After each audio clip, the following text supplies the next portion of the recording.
Nakaligtas sa kamay ng isang lalaki ang batang si Chloe. Pero naiwan ang kaibigan niyang si Ana. Kaya sinimulan ng paghahanap sa kanya ng amang si Noel kasama ang mga taga-barangay. Sinundan ko siya doon.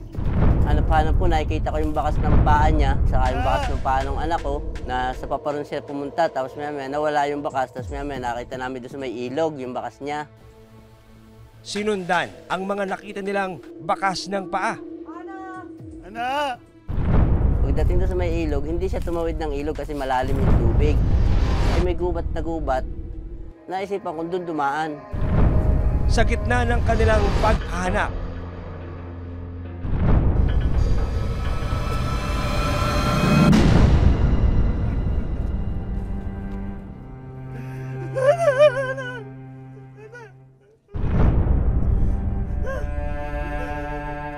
nakita ko na yung anak ko, nandun na, nakatihaya at wala ng buhay. Di dinampot ko siya.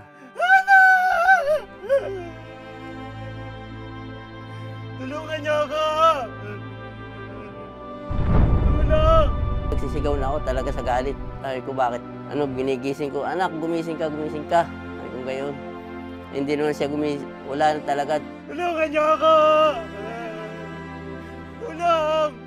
ayon kay Mang Noel, nagdesisyon siyang dalhin ang anak sa kanilang bahay sa pag-asang maisasalba pa ang buhay ng bata.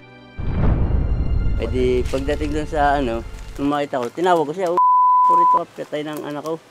E di pagdating dyan, sabi, oo nga, di palakat na din, di inuga ako. Gumising ka, huwag mo akong iwanan, di binuhat ko na siya. Pero huli na ang lahat.